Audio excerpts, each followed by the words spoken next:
तो आज की ये जो कहानी है वो मेरे दोस्त अविनाश की है, जिससे मेरी कुछ ही दिन पहले बात हुई थी।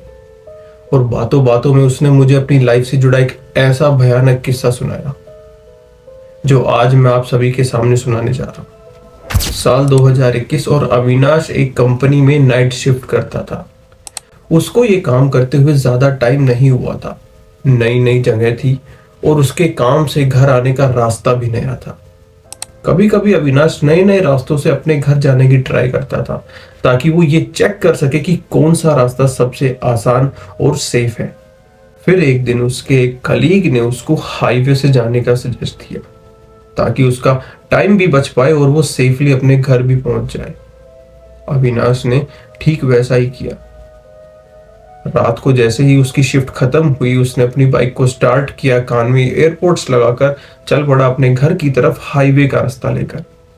अब जैसे ही अविनाश हाईवे पर जा रहा था, कुछ दूर ड्राइव करने के बाद अविनाश को रोड के बीचों बीच कुछ दिखाई देता है। शुरू में उसको लगता है कि शायद ये कोई साइन बोर्ड है या फिर कोई ऐसा कार्डबोर्ड बॉक्स है जो इधर उधर से उड़कर रोड के बीचों बीच आ गया है, लेकिन ऐसा नहीं था।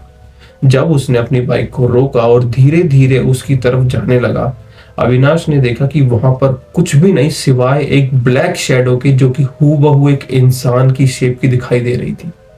उस शैडो को देखने के बाद अविनाश जोर से चिल्लाया और उसको आगे से हटने के लिए कहा, लेकिन उस शैडो ने उसकी बात पर जरा भी रिएक्ट नहीं किया। तो यही चीज चेक करने के लिए अविनाश उसके थोड़ा और करीब जाता है और अपनी बाइक की हेडलाइट की हाई बीम को ऑन करके उसके चेहरे की तरफ मारता है। और जैसे ही अपनी लाइट की हाई बीम को उसके चेहरे पर मारता है तो अविनाश देखता है कि उसके धड़ पर सर है ही नहीं।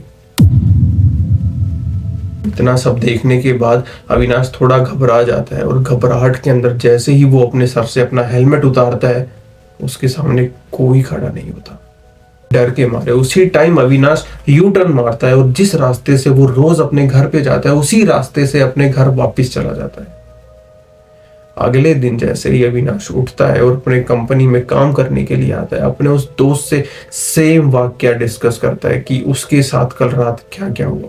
लेकिन अचंभे की बात ये थी कि उसके दोस्त उसको बोलते हैं कि हम रोज उस हाईवे से जाते हैं, लेकिन हमारे साथ आज तक ऐसा कुछ भी नहीं हुआ। शायद ये चीजें भी उसे ही दिखाई देती हैं जिन्हें वो खुद चाहती है। और उस दिन के बाद अविनाश कभी उस रास्ते से नहीं गया। तो ये थी अविनाश की एक रियल हॉरर स्टोरी। अगर आपके साथ भी कोई ऐसा इंसिडेंट हुआ है तो मुझे नीचे मेंशन मेरे इंस्टाग्राम पेज पर मैसेज कर देना। मिलता हूं अगली रियल अनकही कहानी में।